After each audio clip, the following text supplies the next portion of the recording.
This tiny little camera took this picture, and this tiny little camera took this picture.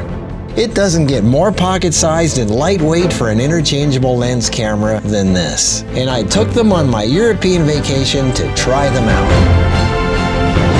Hey everybody, we're coming to you today from Passau, Germany, which is on the Austrian border. We're about to take a cruise on the premier river cruise ship in Europe, the SS Maria Teresa. And we're going to take you along for the ride. This is a perfect opportunity for us to, because I get asked a lot, what gear do I take when I travel? I'm going to show you what I use and how, and I think you're going to enjoy it. So come with us on this beautiful river cruise through Germany, Austria, and Hungary. We're going to end up in Budapest. So come on, let's have a good time. Yeah.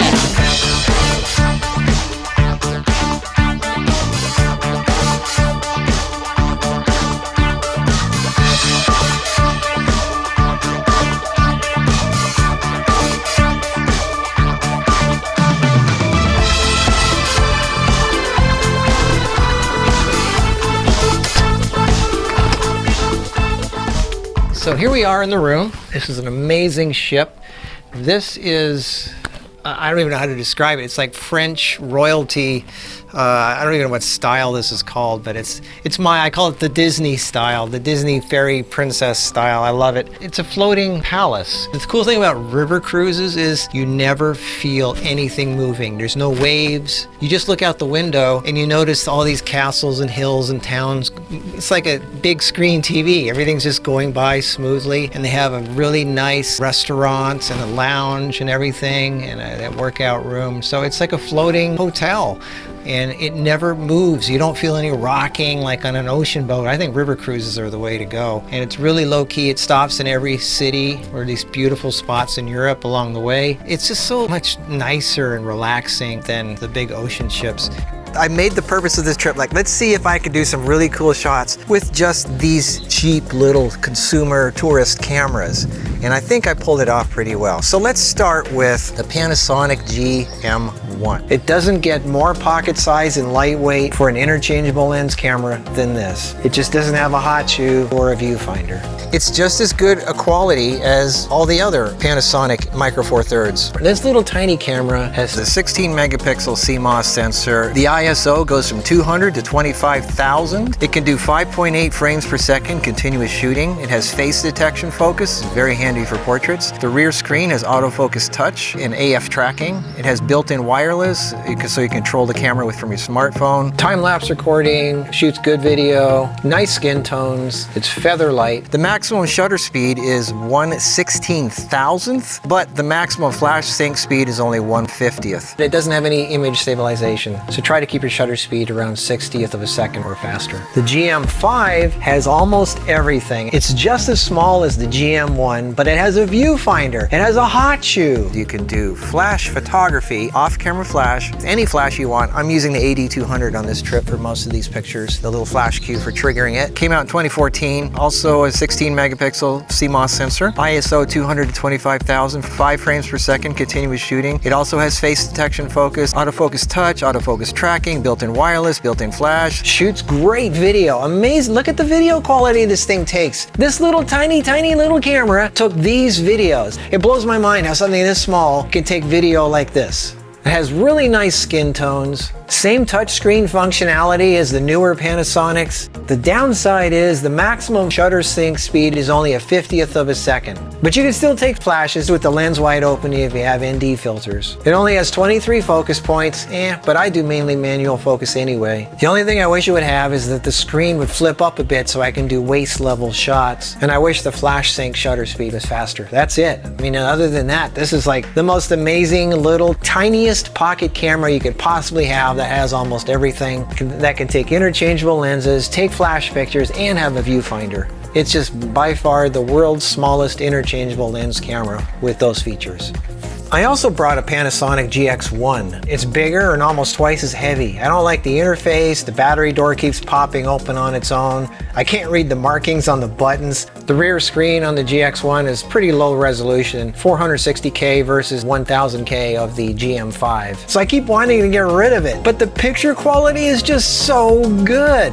And it has a hot shoe so I can do cool off-camera flash pictures. Every time I take pictures with it, I'm surprised how good they are. I go, wow, this camera took those pictures? The GX1 actually has optical image stabilization, which none of the other ones have. So I just can't bring myself to get rid of it. And an interesting feature this camera has that almost no other camera has is it has an optional electronic viewfinder, so you don't have to use the rear screen when outside in the sun. It's a super quality 500,000 pixel removable viewfinder that attaches to the hot shoe. And what's even cooler is it swivels so you can look down at the camera while taking low angle shots. I don't know why more cameras don't have swivel viewfinders. The only downside is since it attaches to the hot shoe, you cannot use the flash. It's either the viewfinder or a flash, but you can't use both, which is frustrating. So each camera has pluses and minuses. No camera has everything. The GX850, also known as the GX800 or the GF9, is the newest of these little pocket cameras. It does not have a viewfinder and it does not have a flash shoe, which is frustrating, but the quality is amazing. It has 49 focus points versus the GM5's 23. Same size sensor as the GM5 and GM1, but it has a little bit more dynamic range and the colors are just a little more saturated and pop a little bit better. The screen tilts all the way up, so it's great for selfies. Has a built-in flash, which I never use. 10 frames per second continuous shooting, built-in wireless, focus stacking, post-focus mode, smartphone control, autofocus touch, autofocus tracking, face detection. It has a better, brighter rear screen than the other ones, and this screen flips all the way up. So if you want something brand new, the latest, greatest, tiny pocket interchangeable lens cameras, it's the GX850. Just remember it has no viewfinder and no hot shoe. Pretty amazed with how the quality of these things came out. They're really, really great because they're small. These two don't have viewfinders, so when you're in bright sunlight, you have to use this to really see what you're doing to focus and things like that. Holding it like this, it's kind of hard to focus and see what you're doing, the correct exposure. This one has a flash shoe and it has a viewfinder, so for the smallest, lightest camera possible, it has a off-camera flash and a viewfinder. It's the GM5. It's still not, this is not a cheap camera.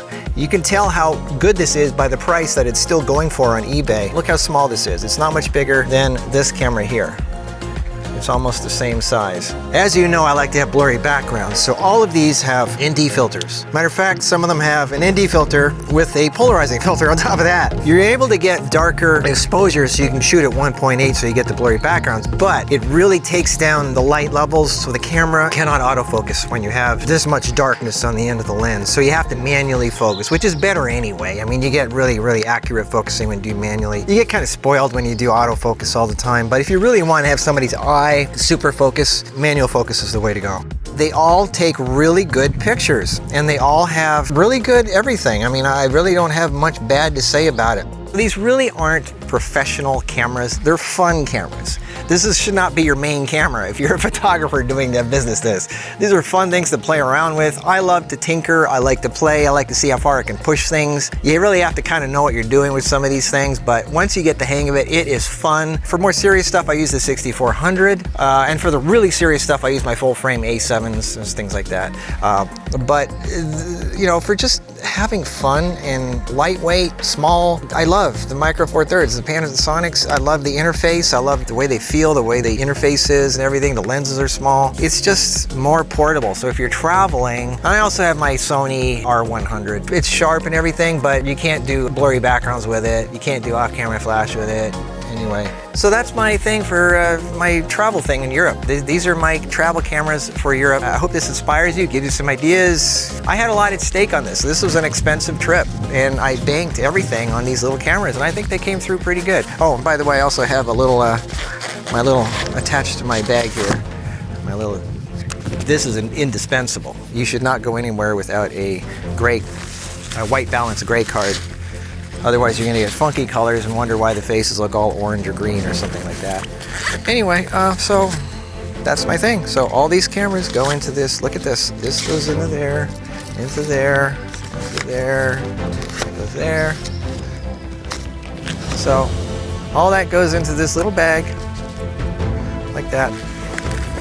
And it doesn't weigh much at all. And I'm good to go. I'm a tourist, having fun with my Micro Four Thirds. So I hope this inspired you and hopefully you will be maybe having some fun taking pictures on your vacation. So I'll see you around. Next video, Marcus Picks.